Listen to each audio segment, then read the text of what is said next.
Now, ladies, it's been proven that non-relaxed hair is stronger, extra durable, more nutrient-rich, sheds less, and grows faster and with greater ease compared to relaxed hair. Relaxers eventually fry the hair and damage the roots, which can cause baldness, hair breakage, scalp irritation, and permanent hair loss. Yes, that's right. Joining me now to bring some perspective on the new trend is the ever beautiful Miss Jodie Dublin Dangaben. Jodie, who is a civil engineer by profession, is not just an advocate for natural hair. A few years ago, she made the personal decision to grow her hair natural. She joins me now on the set. Welcome, Jodie. Hi, thank you for so much for being on the Tarnia Green Show. How are you doing today? I'm blessed. You look lovely, absolutely stunning. Thank you. Okay, so tell us, why did you decide to go natural? I think at first it wasn't any grand decision. I wasn't thinking properly. I wasn't in my right mind in the morning when I cut off my hair. I had my best friend over. And I was a little bit jealous of the versatility that she had with her natural hair. And because of my job, I have to be in the field a lot, and I'm exposed to dust, to grime, all the elements. And it was very difficult when I had relaxed hair to wash it out all the time. So I decided to go back natural, but I wasn't really thinking about the maintenance and everything at that time. So I chopped it off. Okay. Yep. And you decided to do the big chop. Yes. Well, my big chop wasn't conventional. It happened in about 3 stages. At first, when I woke up in the morning, I just took the scissors and cut it off. My friend was like, Jodie, what are you doing? I said, I'm getting ready for work. She said, that's how you get ready for work? But at that moment, I think I was a bit fed up of going to the salon and sitting under that dryer for hours. My ears getting burnt off. So I think at that point, I just had the realization that I wanted to go back natural. So I cut off my hair at that point. It was jagged. Then I think I bleached it and colored it. It looked horrendous, to say the least. Then I said, finally, let me go to a professional to get it done. So I went and she cut it off really flat. I maybe had like a 1/4 inch of hair. Really? And going down the step from the salon, I'm like, what did I just do? But I think my parents really loved it and my friends really loved it. So encouragement from others as well gave me that little feedback to pursue it. So you went from a 1/4 inch to now, how long is your hair now? I haven't measured, but it's past shoulder length. Yes. And what has the transition from 1/4 inch to now been? Well, at first it was very easy. It was a very low maintenance hairstyle. I mean, I will get up, co-wash. I wouldn't really shampoo, just use conditioner. Co-wash, leave it wet, and maybe just put a little gel or curl activator in it, and that was it. After a while, maybe about 9 months, 8 months into my growth, I would do little coils or twist out, very low maintenance hairstyles that I would rock maybe for 3 weeks, 4 weeks on end. Yes. So talk to me about your everyday regime. I try not to become a product junkie because there are a whole set of products for natural girls. But I think you have to really simplify your regime and not get caught up with all the products out there and use, because if you use too many products, that in itself can damage your hair. So I try to use local stuff. I use the local oils, coconut oil, castor oil. So on wash day, as we naturals tend to call it, because it's a long process, I will pre-poo first. That is actually treating your hair before you shampoo.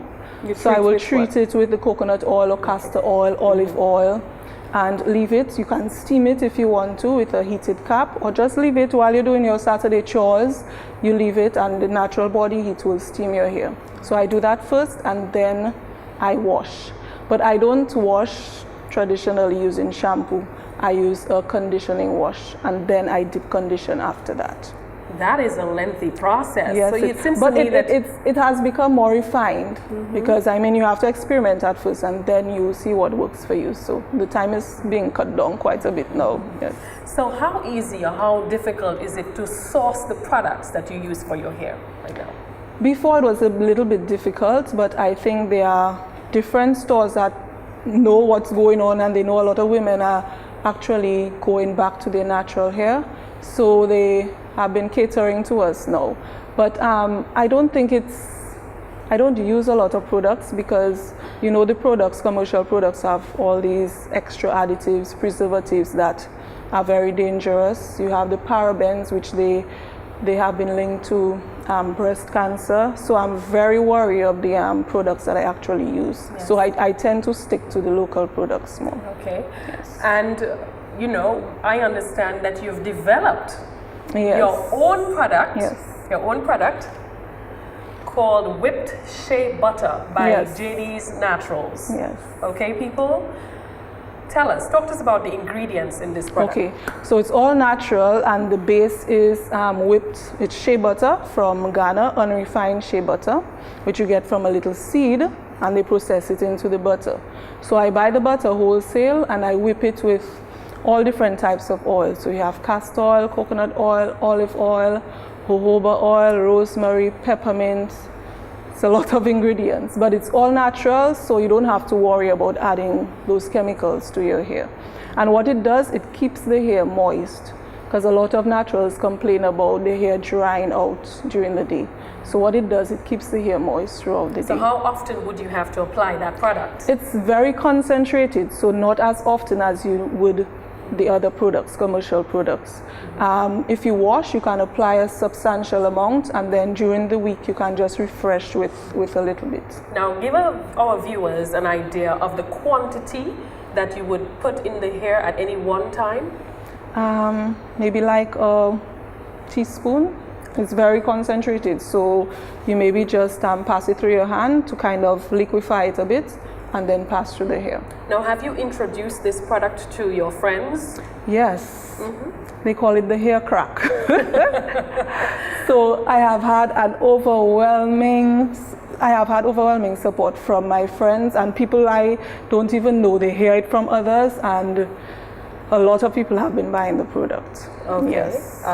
Is there any potential for regional market, maybe international? I actually have my online store, and I have started to ship out. So people from St. Thomas, St. Croix, from Guadeloupe, from the States even. So a lot of people have been asking me to ship regionally. So yes. Okay, well, that's excellent. Yes. I also noticed that you have another product here. Yes. Can you care to tell us what this is? Yes, this is an all-natural body scrub. It's a brown sugar body scrub with coffee. So for us girls who have a little cellulite problem, the coffee helps with that a bit, and just different essential oils. So once a month, just to exfoliate your skin, you can use it to get rid of your dry, chapped skin. If you were to describe your hair in one word, what would you say? Rootsy. Rootsy. Unconventional, but I love it to death. Okay. And, yes. And how would you respond to critics who would say, you know, they're a bit hesitant to wear their hair natural because they may get objection about going to the office with their hair looking natural? Okay. That issue is a very tricky one to address. But I think in the corporate world, you are required to have your hair, you are required to have a certain look, which I find is very biased, because that is the hair that we were given naturally, that God made us with.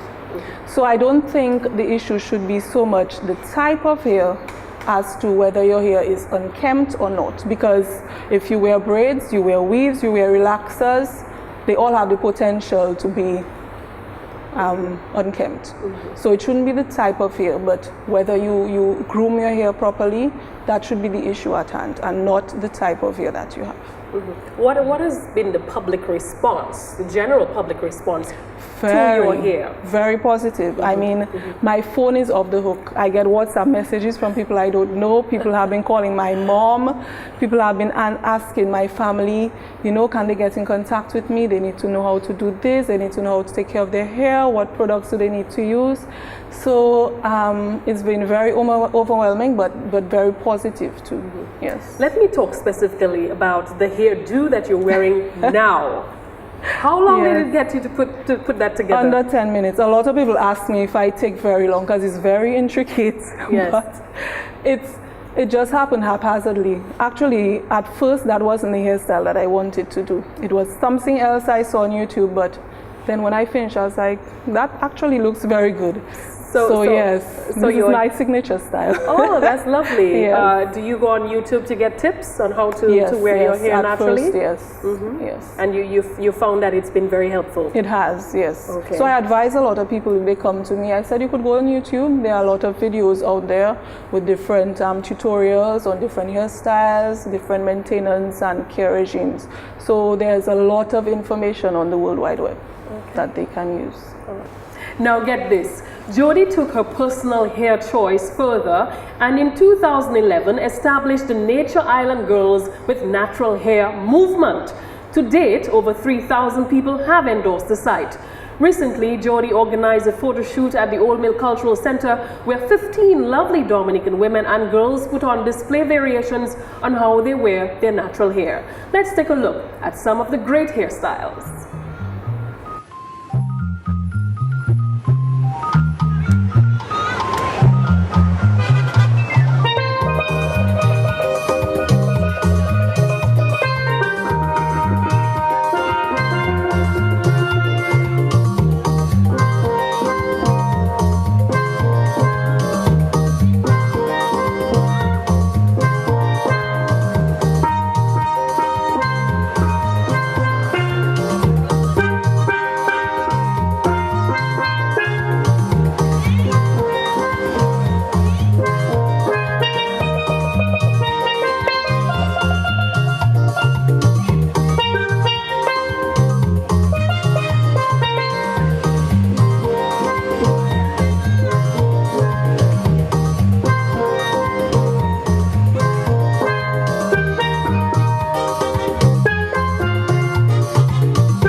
I'm pretty sure you enjoyed that. Now, thank you so much, Jodie, for sharing with us. You're welcome. And I want to just encourage you, to continue to motivate young people, continue to motivate Dominican women to be proud of their natural hair. You've started this movement and it's working. It's growing by leaps and bounds.